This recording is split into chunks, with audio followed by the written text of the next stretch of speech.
नमस्कार, जय हिंद साथियों। स्वागत है आपका अपने क्लास एनएसपी एकेडमी में। साथियों आइए आज हम बिहार एसएससी के प्रैक्टिस सेट 7 को हल करेंगे। देखते हैं कि आज प्रैक्टिस सेट 7 में क्या सब प्रश्न किया गया हमसे। तो अब तक प्रैक्टिस सेट 6 हो चुका है, 6 तक, और अगर आप नहीं देखे हैं तो पहले वहाँ से देख ले और फिर प्रैक्टिस सेट 7 को भी करें। और यदि आप चैनल पर नए हैं तो चैनल को सब्सक्राइब कर ले और बेल आइकन को दबा दे ताकि प्रत्येक क्लास का आपका नोटिफिकेशन मिलता रहे। तो आइए स्टार्ट करते हैं। देखिए फर्स्ट प्रश्न क्या है कि कोई व्यक्ति 25 रुपये में 15 किताबें खरीदता है, किसी कारण 20 रुपये में 25 की दर से बेच देता है, तो व्यक्ति को कितने प्रतिशत की हानि हुई। तो यहाँ पर हानि निकालना है। तो इस तरह से प्रश्न जो दिया रहे जिसमें अगर वस्तु की संख्या समान नहीं है, 15 वस्तु 25 रुपया में खरीद रहा है, लेकिन क्या है कि 25 20 रुपया में बेच रहा है, तो हमें क्या करना होगा यहाँ पर कि वस्तु की संख्या को समान करना होगा। तो वस्तु की संख्या को कैसे समान करेंगे, तो गणित के माध्यम में अगर हमें किसी चीज़ को समान करना होता है तो हम क्या करते हैं, तो एलसीएम विधि को अपनाते हैं। सबसे साधारण एलसीएम होता है समान करने के लिए। तो यहाँ पर जैसे क्या दिया हुआ है कि 25 रुपये में 15 किताबें, 25 रुपया है जिसमें क्या है तो 15 किताबें हैं, 15 किताबें, ठीक। और क्या कहता है कि 20 रुपया में जो है वो 25 किताबें बेच देता है। ये क्रय मूल्य है, ये क्रय मूल्य है, और ये क्या है तो विक्रय मूल्य है। ये क्या है, विक्रय मूल्य दिया हुआ है, ये विक्रय का रेट दिया हुआ है विक्रय करने का। तो यहाँ पर हम क्या करेंगे कि देखेंगे कि किताब की संख्या को हम क्या करेंगे, सबसे पहले हम समान करेंगे। तो किताब की संख्या समान करने के लिए हमें क्या करना होगा, इन दोनों का एलसीएम निकालेंगे। तो 15 और 25 का एलसीएम क्या होगा, तो 15 25 का एलसीएम अगर 25 दूनी 50, 25 दिए में 75, क्या होगा तो एलसीएम 75 होगा। तो हमें इसको 75 पुराने के लिए कितना से गुना करना होगा, तो 75 पुराने के लिए इसको हम 5 से गुना करेंगे। जब किताब 5 से गुना करेंगे तो रुपया भी 5 गुना लगेगा। इसी तरह हम 25 को 3 से गुना करेंगे तो 75 पुर जाएगा और रुपया भी फिर क्या लगेगा 3 गुना। तो यहाँ से क्या आएगा 25 पंचे 125 में कितना, तो 15 पचे 75 किताब खरीदा गया। ये क्रय मूल्य हो गया। अब विक्रय के लिए क्या है, तो 20 दिए में 60 रुपया में जो है ये 75 किताब बेच रहा है। 75 किताब 125 रुपया में खरीद रहा है और 75 किताब 60 में बेच रहा है, तो कहीं ना कहीं हानि हो रहा है। तो हानि कितने का हो रहा है हम इसको चेक कर लेते हैं। तो 125 क्रय मूल्य और विक्रय मूल्य कितना है तो 60। तो हानि क्या हो गया, हानि बराबर 125 माइनस 60, तो 5, और यहाँ पर क्या हो गया 12 में 6 6, 65 रुपया का हानि हुआ। और हानि प्रतिशत हमें क्या रहा निकालने के लिए, तो हानि प्रतिशत कैसे निकालते हैं, हानि गुने 100 बट्टे में क्रय मूल्य। तो क्रय मूल्य कितना है तो 125 को रखेंगे। 25 से तो 25 पाँचे में 125, 25 चौके 100। यहाँ से देखते हैं तो 13 पाँचे 65, क्या आया तो 13 गुने 4, 13 चौके 52। तो 52% की उसको क्या हुई तो हानि हुई, जो कहाँ दिया हुआ है सी नंबर ऑप्शन में। तो इसका राइट आंसर हो जाएगा सी नंबर ऑप्शन। इस तरह का प्रश्न देखें तो आप सबसे पहले वस्तु की संख्या को समान करें, फिर आपको बनाना आसान हो जाएगा। तो उम्मीद करते हैं समझ में आया होगा। तो आइए हम अगले प्रश्न को अब कर लेते हैं। आइए अब प्रश्न 2 को पढ़िए। क्या दिया हुआ है, एक घड़ी को 560 रुपया में बेचने पर 20% की हानि होती है। यदि इसको 840 रुपये में बेचा जाए तो कितने प्रतिशत का लाभ होगा। तो इसको कैसे निकालेंगे, तो यहाँ पर देखिए 560 रुपया में बेचने पर 20% की हानि हुई, यानी उसे कितना तो 80% प्राप्त हुआ। 20% का हानि मतलब उसे 80% प्राप्त हुआ। तो 80% जो प्राप्त हुआ वो किसके बराबर है, तो 560 के बराबर है। 80% किसके बराबर, 560 के। तो यहाँ से हम 1% अगर निकालना चाहें तो 1% क्या निकाल सकते हैं, तो 560 बटे में 80, 0 0 8 7 में 56, यानी कितना तो 7। 1% कितना आया तो 7। और हमें 100% अगर निकाल लेते हैं तो हमका क्या पता चल जाएगा, तो क्रय मूल्य पता चल जाएगा। तो 100% अगर हम निकाल लेते हैं तो 100% कितना हो जाएगा, 1% 7, तो 100% 700। ये हो गया क्या, तो घड़ी का क्रय मूल्य। अब क्रय मूल्य 700 आ गया और विक्रय मूल्य कितना कह रहा है 840 में बेचने पर।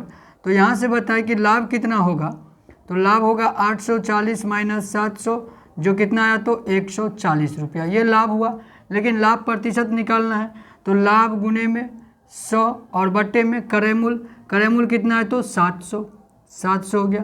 0 2 0 2 0, और यहाँ से 7 दूनी में 14 20, अर्थात क्या तो 20% का लाभ होगा। कब, जब घड़ी को 840 रुपया में बेचा जाएगा।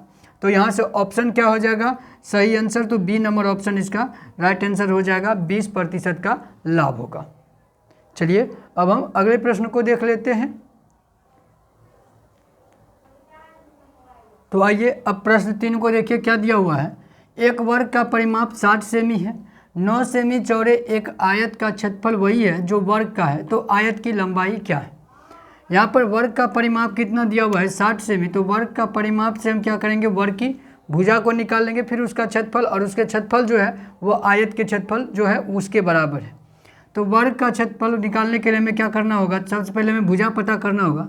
तो वर्ग का जो परिमाप दे रखा है कितना, वर्ग का परिमाप जो है वो है तो 60 सेमी, 60 सेमी दे रखा है, लेकिन वर्ग के परिमाप का फॉर्मूला क्या होता है, तो 4 गुने में भुजा 4 इंटू एंगल होता है। तो यहाँ से क्या हो जाएगा 60 सेमी दिया हुआ है ये, यहाँ से हम एंगल कहते हैं साइड, 4 इंटू साइड बराबर कितना, तो पेरीमीटर होता है क्या 4 इंटू साइड वर्ग का, और यहाँ से क्या हो जाएगा भुजा बराबर क्या हो जाएगा, तो हम 60 बटे में 4, और 4 से इसको अगर हम डिवाइड करें तो 15 15, तो 15 सेमी जो है ये क्या आ गया, तो 15 सेमी ये वर्ग की भुजा आ गया, वर्ग का भुजा आ गया कितना, तो 15 सेमी। यहाँ से हम क्षेत्रफल निकाल लेंगे वर्ग का, वर्ग का क्षेत्रफल क्या हो जाएगा, तो वर्ग का क्षेत्रफल होता है भुजा स्क्वायर, भुजा स्क्वायर, तो भुजा कितना है 15, 15 का स्क्वायर कितना, तो 225 सेमी स्क्वायर, 225 सेमी स्क्वायर क्या आ गया, तो वर्ग का क्षेत्रफल। अब क्या कहता है कि जो 9 सेमी चौड़ा एक आयत है जिसका क्षेत्रफल इस वर्ग के क्षेत्रफल के बराबर है, तो उसकी लंबाई क्या है। तो यहाँ से हम क्या करेंगे, आयत का क्षेत्रफल क्या होता है, आयत का क्षेत्रफल का फॉर्मूला क्या होता है, तो लंबाई इंटू चौड़ाई, यही होता है लंबाई इंटू चौड़ाई। आयत का क्षेत्रफल जो है वो क्या कह रहा है, तो जो वर्ग का क्षेत्रफल है उसके बराबर है। तो आयत का क्षेत्रफल कितना है, तो 225, और लंबाई निकालना है तो लंबाई रहने देते हैं, चौड़ाई दिया हुआ है कितना, तो 9 सेमी। यहाँ से हम 225 बट्टे में 9 कर लेंगे, और यहाँ क्या बच जाएगा, तो लंबाई हो जाएगा। इतना तक समझ पा रहे होंगे। आगे बढ़िए यहाँ से, तो लंबाई बराबर आप क्या निकाल सकते हैं यहाँ से, तो देखिए तो 9 दूनी में 18, 4 9 5 45, तो कितना आया, तो 25 सेमी, 25 सेमी आया। यहाँ से निकल गया हमें क्या, तो आयत की लंबाई कितनी, तो 25 सेमी होगा, जो कहाँ है, तो बी नंबर ऑप्शन में है, तो इसका राइट आंसर हो जाएगा बी नंबर ऑप्शन, आयत की लंबाई 25 सेमी। ठीक, चलिए अब हम अगले प्रश्न को देख ले। आइए अब 4 नंबर प्रश्न को पढ़िए क्या दिया हुआ है। एक परिवार में 8 सदस्यों की औसत आयु 24 वर्ष है। यदि उस परिवार के एक सदस्य जिसकी आयु 52 वर्ष है उसकी मृत्यु हो जाती है, तो अब उस परिवार की औसत आयु क्या होगी। 8 सदस्य की औसत आयु कितना है, तो 24 वर्ष। जब औसत दिया रहे तो हमें कुल आयु अगर पता करना रहे, कुल पता करना रहे, तो क्या करते हैं, औसत से सदस्यों की संख्या से गुना कर देते हैं। तो यहाँ से अगर हम कुल अगर पता करना चाहे उस परिवार की कुल आयु क्या है, तो कुल आयु क्या हो जाएगा, कुल आयु कितना हो जाएगा, तो 24 गुने में 8, 8 चौके 32, 3 8 ने 16, 3 19, 192 वर्ष है उस परिवार की कुल आयु। कुल आयु कितनी है, तो 192 वर्ष, जिसमें क्या है कि एक सदस्य की मृत्यु हो गई जो 52 वर्ष की थी, तो इसका 52 वर्ष घट जाएगा इसमें से क्या होगा, तो 52 वर्ष घट जाएगा, तो 2 में से 2 घटने के बाद 0, 19 में से 5 घटने के बाद 14। अब बच गया उस परिवार की कुल आयु कितनी, तो 140 वर्ष। अब क्या था, औसत आयु निकालने के, तो आप बताएं जिस परिवार में पहले 7 सदस्य थे तो अब कितने सदस्य बचे हैं, तो 7 सदस्य बचे हैं। तो कुल से अगर औसत निकालना होता है तो संख्या से भाग कर देते हैं। तो यहाँ पर अब परिवार की औसत आयु क्या हो जाएगा, तो 140 में हम 7 से भाग कर देंगे, क्योंकि अब 7 सदस्य ही बचा है शेष। तो यहाँ से काटने के बाद क्या होगा, तो 7 दूनी 14, 20, तो 20 आया। यही आप परिवार की औसत आयु क्या रह गई, तो 20 वर्ष औसत आयु रह गया परिवार का, जो कहाँ दिया हुआ है, ए नंबर ऑप्शन में। तो इसका राइट आंसर हो जाएगा ए नंबर ऑप्शन। ठीक है, तो समझ आ रहा होगा। चलिए अब हम प्रश्न अगले को देख लेते हैं। आइए अब प्रश्न 5 को पढ़िए क्या दिया हुआ है। एक धातु का गोला जिसकी त्रिज्या 6 सेमी है को पिघलाकर 0.5 सेमी त्रिज्या की गोलियों में ढाला जाता है। इस तरह बने गोलियों की संख्या कितनी होगी। इस तरह किसी बड़े शेप को उससे छोटा कोई अगर बनाया जा रहा हो छोटा शेप बनाया जा रहा हो तो उसकी संख्या अगर हमें ज्ञात करना हो तो कैसे करते हैं ज्ञात, तो उसमें क्या करते हैं तो बड़े शेप का आयतन निकाल लेते हैं और फिर छोटे शेप का आयतन निकाल कर हम भाग कर देते हैं, तो क्या पता चल जाता है कि कितनी संख्या उससे निकल पाएगी। तो यहाँ पर जैसे क्या है कि बड़े का त्रिज्या क्या है, बड़ा शेप का त्रिज्या जो है वो बड़ा आर दिया हुआ है कितना, तो 6 सेमी, और छोटा आर कितना है तो 0.5 सेमी दिया हुआ है। ठीक, अब हम क्या करेंगे कि बड़े यानी गोला है तो गोला का आयतन निकालेंगे, बड़े गोले का आयतन, फिर गोलियां छोटे गोले का आयतन निकाल कर हम भाग कर देंगे तो संख्या पता चल जाएगा। तो संख्या हम कैसे निकाल सकते हैं, गोलियों की संख्या, तो संख्या निकालने के लिए हम क्या करेंगे तो आयतन निकालेंगे। तो बड़ा गोला का आयतन, गोले का आयतन क्या होता है 4/3 पाई आर क्यू, तो बड़ा के लिए बड़ा आर, और छोटे के लिए क्या होगा 4/3 पाई और छोटा आर का क्यू। 4/3 से 4/3 तो यहाँ पर डिवाइड क्या हो जाएगा एक बार में, और पाई से पाई भी कट जाएगा। बच क्या गया तो यहाँ पर आर क्यू जो क्या है तो 6 है, तो 6 का क्यू और बट्टे में क्या 0.5 का क्यू। तो यहाँ से क्या आ गया 6 6 6 और 0.5 गुने 0.5 और गुने में 0.5। यहाँ से हम दशमलव अगर हटाते हैं तो यहाँ पर कितना हो जाएगा तो 10 10 और 10। 5 से 5 दूनी 10, यहाँ पर 5 बच गया, 5 दूनी 10 और 5 से 5 दूनी 10, तो क्या आ गया तो 6 दूनी 12 और फिर 12 और फिर 12, ये आ गया 12 का क्यू जो कितना होता है तो 1728। कितना होता है तो 1728। बस हो गया, संख्या पता चल गया कितना तो 1728। अगर 6 सेमी त्रिज्या वाले गोले को पिघला कर अगर 0.5 सेमी त्रिज्या की गोलियां बनाई जाए तो कितने बन सकते हैं तो 1728 गोलियां बन सकती है। तो यहाँ पर क्या हो जाएगा बी नंबर ऑप्शन इसका राइट आंसर हो जाएगा 1728। आइए अब अगले प्रश्न को देख लेते हैं। आइए अब प्रश्न 6 को पढ़िए। क्या दिया हुआ है कि ए तथा बी किसी कार्य को क्रमशः 12 दिन तथा 15 दिन में पूरा कर सकते हैं। उन्होंने मिलकर कार्य करना प्रारंभ किया, लेकिन 4 दिन बाद ए काम छोड़कर चला गया।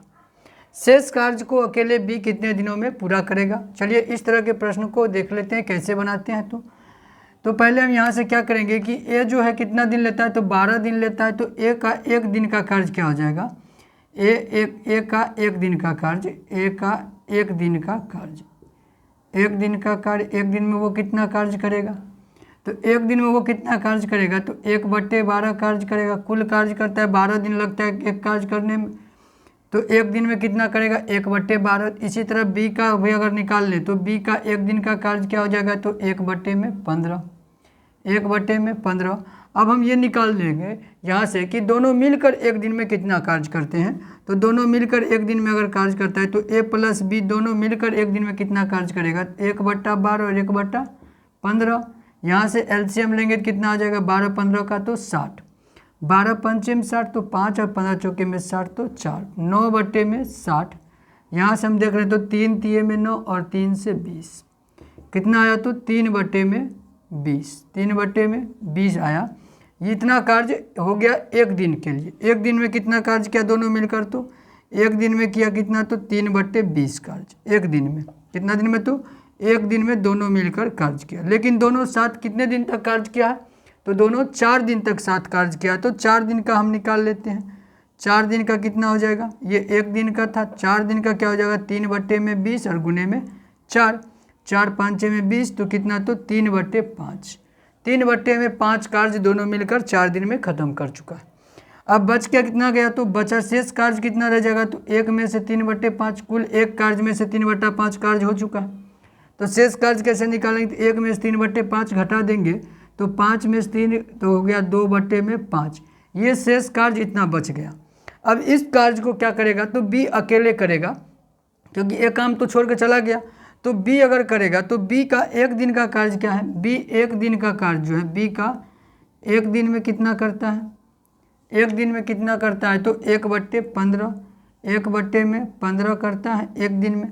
तो यहाँ पर जो है 15 कार्य करता है कितना दिन में, यहाँ पर देखिए क्या कहा गया है कि जो है वह बी जो है कितना दिन में 15 दिन में करता है। एक कार्य को वो बी एक कार्य को बी जो है बी एक कार्य को कितना दिन में तो 15 दिन में करता है।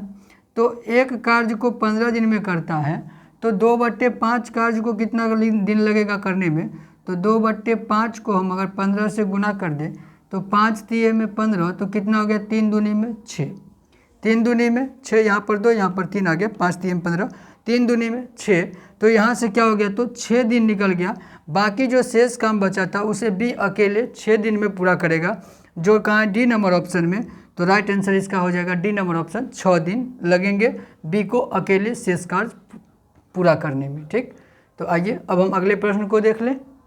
चलिए ठीक, अगले प्रश्न को देख लेते हैं आप।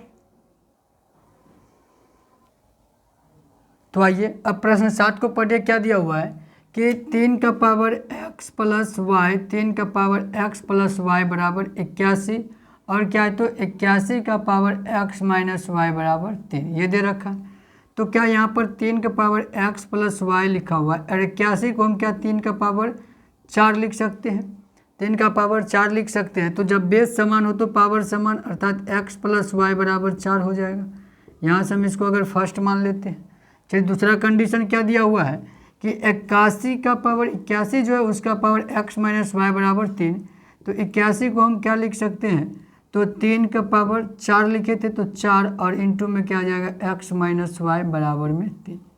तो यहाँ भी बेस समान है, तो बेस समान है तो यहाँ भी क्या हो जाएगा पावर समान हो जाएगा, तो 4 इंटू एक्स माइनस वाई बराबर 1, तो x माइनस वाई 4 को उस साइड ले जाएंगे तो 1/4, इतना तो लिख सकते हैं, इतना तो हम लिख सकते हैं। अगर इसको सेकंड मान लेते हैं, समीकरण सेकंड समीकरण फर्स्ट, तो यहाँ से हम क्या करेंगे फर्स्ट और प्लस सेकंड कर लेते हैं। तो फर्स्ट प्लस सेकंड करेंगे तो क्या होगा x प्लस वाई बराबर 4 और x माइनस वाई बराबर 1/4। तो यहाँ से प्लस करेंगे तो क्या हो जाएगा, ये दोनों तो यहाँ से कट जाएगा, तो बचेगा क्या x प्लस x कितना तो 2x, और यहाँ पर प्लस करने पर क्या हो जाएगा तो 4 प्लस 1/4 को हम जोड़ेंगे तो 4 चौक 16, 1 17/4 आ जाएगा, 17/4। तो यहाँ पर क्या हो जाएगा 17/4। तो x बराबर क्या निकल गया यहाँ से 17/4, और ये 2 फिर चला जाएगा इधर नीचे, तो 17/8। तो यहाँ से x का मान कितना निकल गया 17/8, जो कहाँ है सी नंबर ऑप्शन में। तो इसका राइट आंसर हो गया सी नंबर ऑप्शन। ठीक, तो आइए अब हम प्रश्न 8 को देख ले। आइए अब प्रश्न 8 को पढ़िए। क्या है, दो संख्याओं के योगफल और गुणनफल क्रमशः 11 और 18 है, तो उनके व्युत्क्रमों का योगफल क्या होगा। दो संख्या कह रहा है, तो मान लेते हैं हम फर्स्ट संख्या, एक संख्या a है और एक संख्या को हम b मान लेते हैं। इनमें दिया क्या सब है, योगफल दिया हुआ a प्लस b दे रखा है कितना तो 11, और क्या दिया है गुणनफल a इंटू बी जो दिया है कितना दिया है तो 18, इतना तो दे रखा है। अब क्या कहता है उनके व्युत्क्रमों का योग, तो a का व्युत्क्रम क्या होगा तो 1 में, और b का व्युत्क्रम क्या होगा तो 1 में b। अब कहता है इसका योगफल क्या होगा 1/a और जोड़ 1 में b करेंगे तो क्या होएगा। तो यहाँ से हम देख रहे हैं तो a और b का अगर हम एलसीएम लेना चाहें तो क्या ले सकते हैं a इंटू बी, और यहाँ a से a डिवाइड होने के बाद क्या बच जाएगा तो b, और यहाँ b से b डिवाइड होने के बाद क्या बच जाएगा तो a। क्या आ गया ऊपर में a प्लस b बट्टे में a इंटू बी आया नीचे में। अब a प्लस बी का मान दे रखा है कितना तो 11, और a इंटू बी का मान कितना दे रखा है तो 18। बस हो गया, निकल गया उनके व्युत्क्रमों का योगफल कितना तो 11/18, जो कहाँ है बी नंबर ऑप्शन में 11/18। 18 यहाँ पर ऑप्शन में 8 दे रखा है, इसको 18 कर दीजिए सबको, तो 18 हो गया 11/18। तो ये बी नंबर ऑप्शन इसका राइट आंसर हो जाएगा 11/18। ठीक, यहाँ पर थोड़ा मिस्टेक था ऑप्शन में, तो आप सही कर लें। यहाँ से 11/18 होगा, ये 18 होना चाहिए, 8 हमने लिखा था। आइए अब हम अगले प्रश्न को देख लेते हैं। आइए अब प्रश्न 9 को पढ़िए। क्या दिया हुआ है कि एक जीप एक कार को पीछा कर रही है जो जीप से 5 किलोमीटर आगे है। उनकी चाल क्रमशः 90 किलोमीटर प्रति घंटा तथा 75 किलोमीटर प्रति घंटा है। जीप कार को कितने मिनट बाद पकड़ लेगी। तो यहाँ पर दिया हुआ है जीप का चाल भी दिया है, जीप का चाल कितना तो 90 किलोमीटर प्रति घंटा, और कार जो आगे है तो वो 75 किलोमीटर प्रति घंटा से चल रहा है, और दोनों के बीच की दूरी कितनी है तो 5 किलोमीटर। तो जब एक ही दिशा में दोनों कार जा रही हो, दो वाहन जा रही हो एक ही दिशा में, तो क्या होता है कि वहाँ पर चाल जो है वो माइनस हो जाता है, वहाँ पर क्या होता है तो चाल का माइनस, और जब एक दोनों विपरीत दिशा से चल रही हो तो चाल प्लस होता है। तो इसे आप पढ़े होंगे। तो यहाँ पर क्या होगा कि चाल माइनस हो जाएगा, तो चाल माइनस करेंगे तो यहाँ पर जो माइनस चाल बचेगा वो क्या बच जाएगा, तो अंतर वाला चाल। तो चाल में अंतर कितने का हो जाएगा, अंतर चाल, दोनों के बीच अंतर जो है चाल का कितना है, तो 15 किलोमीटर। 90 और 75 के बीच कितना अंतर है, तो 15 किलोमीटर प्रति घंटा का अंतर है। और दोनों के बीच डिस्टेंस दूरी कितनी है, तो दूरी है 5 किलोमीटर। दूरी कितना है, तो 5 किलोमीटर। यही 5 किलोमीटर दूरी अगर जीप पार कर लेता है और तेज़ी से, तो इसको पकड़ लेगा। तो इस दूरी को ही ये चाल से नाप चलना पड़ेगा। तो यहाँ पर समय क्या हो जाएगा, तो समय 5 दूरी बटे में चाल, दूरी बटे में चाल, 5 तिये में 15, तो कितना आ गया, तो 1/3। 1/3 घंटा आया, ये क्या आया, तो घंटा में 1/3। हमको पूछा क्या गया, तो मिनट में, तो मिनट में बदलेंगे। तो घंटा को मिनट में बदलते हैं तो कितना, तो 60 से गुना कर देते हैं। तो 60 से गुना करने के बाद 20 तिये में 60, तो कितना आ गया मिनट, 20 मिनट। 20 मिनट में जो है जीप जो है वो कार का पीछा कर देगा, कार को पकड़ पाएगा। तो यहाँ से ऑप्शन क्या हो जाएगा, बी नंबर ऑप्शन इसका राइट आंसर हो जाएगा, 20 मिनट। ठीक, तो आइए अब हम प्रश्न 10 को देख लेते हैं। तो आइए अब प्रश्न 10 को पढ़िए। क्या है कि संख्याओं 1 2 3 4 डैश डैश 98 99 100 को परस्पर गुना किया जाता है। गुणनफल के दाईं ओर अंत पर शून्यों की संख्या क्या होगी। चलिए ये हम आपके लिए छोड़ देते हैं, आपके लिए चैलेंजिंग क्वेश्चन के रूप में छोड़ते हैं। देखते हैं आप सही जवाब दे पाते हैं कि नहीं। आप इसको बनाकर कमेंट में इसका जवाब लिखें, देखते हैं आप बना पाते हैं या नहीं। हम अगले क्लास में इसका हल करेंगे और वहाँ पर हम आपको बताएंगे कि इसका हल कैसे होगा। तो आज के लिए यही सब प्रश्न थे। तो क्लास कैसा लगा अवश्य बताएं कमेंट करके, और इसको हल करके अवश्य आंसर करें। तो आज के लिए यहीं तक। जय हिंद, धन्यवाद।